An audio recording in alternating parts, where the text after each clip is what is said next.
we go again with another Not Quite a Podcast. Today I'm joined with Tracy, so it's absolutely smashing to have you here. Thank you. We are continuing the attempt to open up conversations about change in a different way, creating platforms for different conversations so we can think and do differently for the better. So Tracy, lovely to have you. You are a change manager by craft, mentor probably by spirit, and mum to will. Yes. And it's absolutely cracking to have you here. Now, what we're going to do is take on the challenge of the role of mentoring within our world and specifically within change. So, you know, from my experience, you know, if you look across sort of like LinkedIn as a landscape, we'll be told that coaching is where the gigs are at. Everyone needs a coach. If you're not being coached, you're not winning. Where does mentoring fit into that? What's the difference between coaching and mentoring?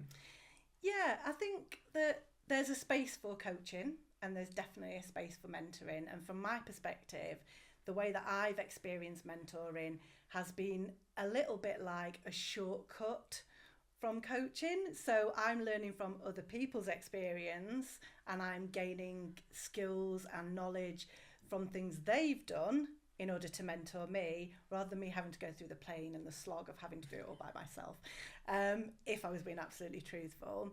But I do have had experience of having coaches and a coach helping me to think through problems for myself and come up with my own solutions.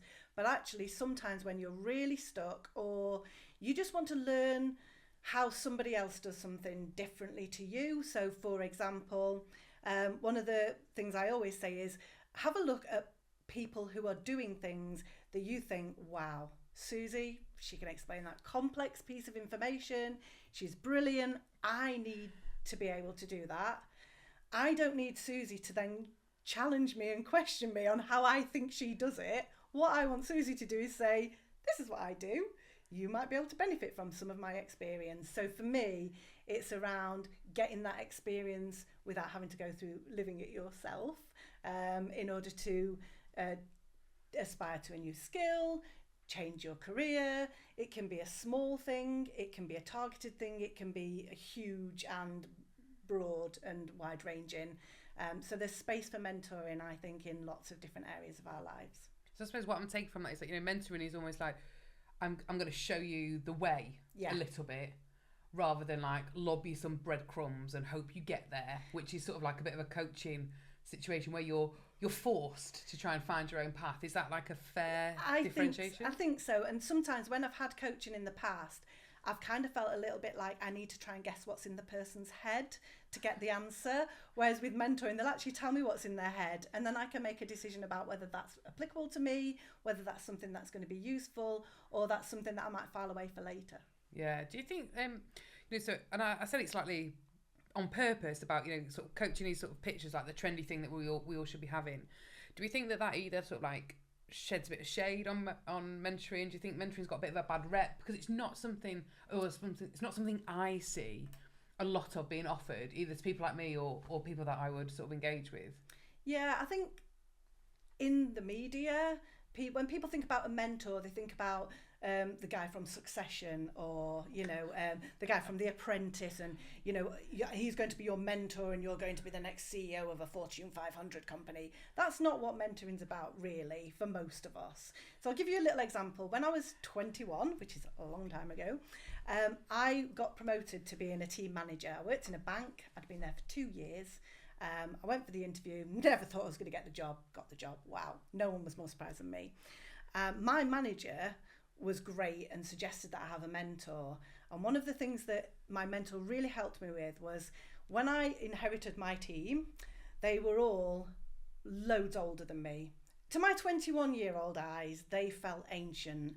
With my 54-year-old eyes looking back, they were probably in the mid-30s, but however, they were older than me. And they all had significantly more experience than me. I'd been there 2 years, or 2 minutes, as they would say.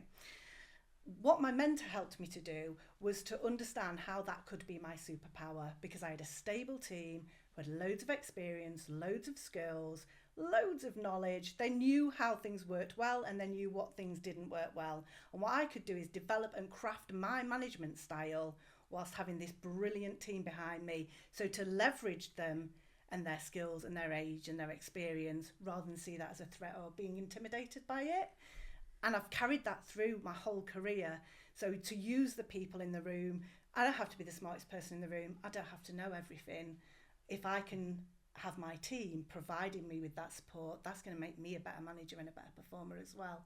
When you think about mentoring, it can really help to overcome obstacles, to do different things, to develop skills.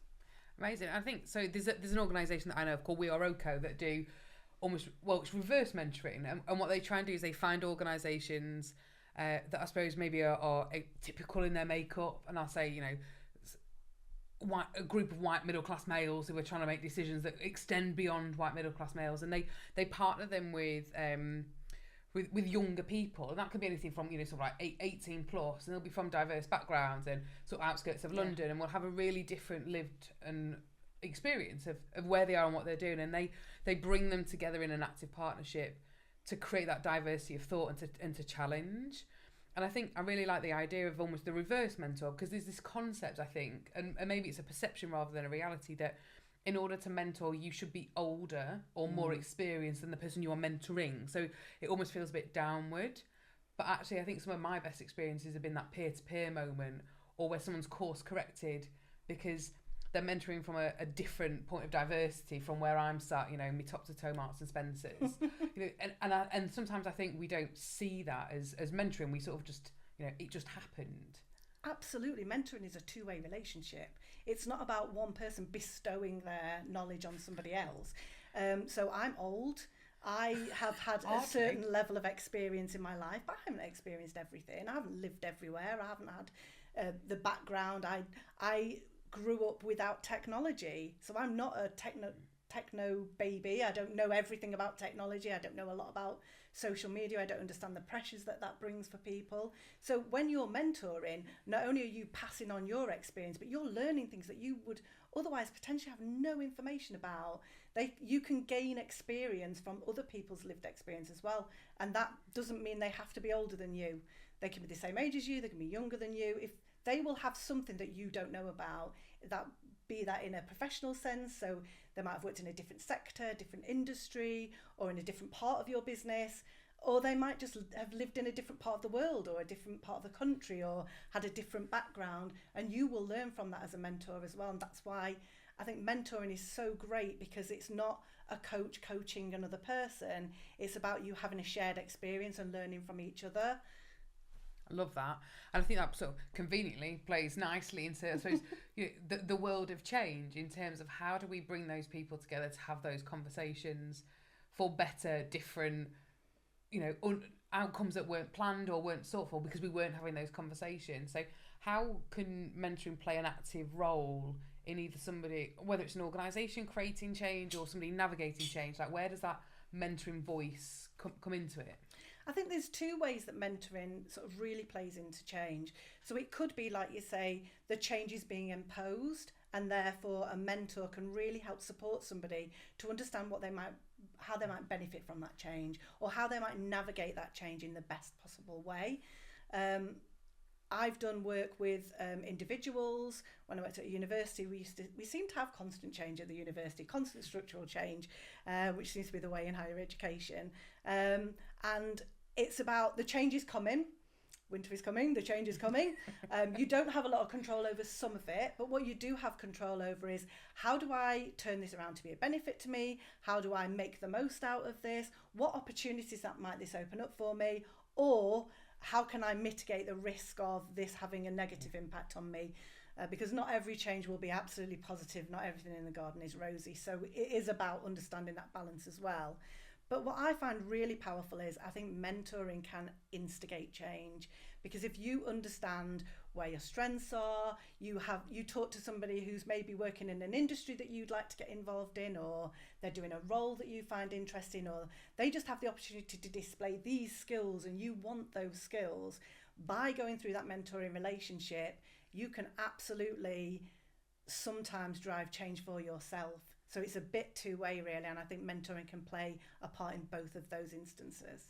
Yeah, I think it's when we do lots of our workshops and when we work with organisations, we often talk about opening windows and holding up mirrors. Yeah. And somebody far probably better equipped came up with the idea and the concept, but it's and I see a lot of that resonates in sort of what you're saying about mentoring. It's that ability to say, this is where you are. like it's that moment of reflection, Yeah. but then it's somebody else, you know, opening the window to go, and this is where you could go.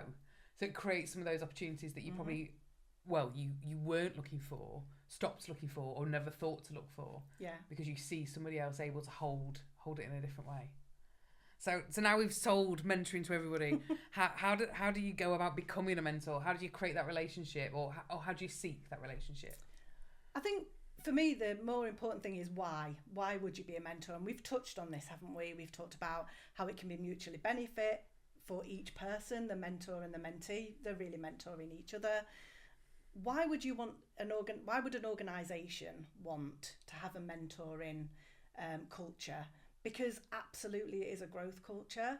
It will help people develop. It will help people learn from each other. It strengthens that network that people have within an organisation.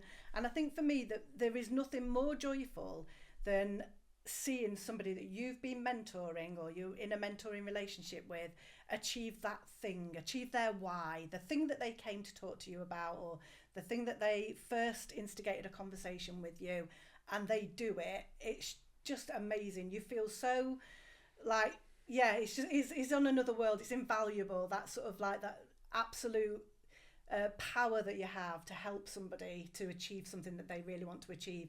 It's so rewarding. It really is. And I think for me, being mentored and having mentored other people, there's really a lot of reward and a lot of reason, a lot of feedback that you get from having that relationship. Oh, incredible. I think, you know, this is a great pitch for anyone who wants to do differently in terms of whether that's change, which is, you know, very, very much my bag, whether it is career, whether it is home, the ability to seek a different set of shoulders to share some of the load and share some of those opportunities is a step change that most of us could probably do with at least once a week, if you ask me.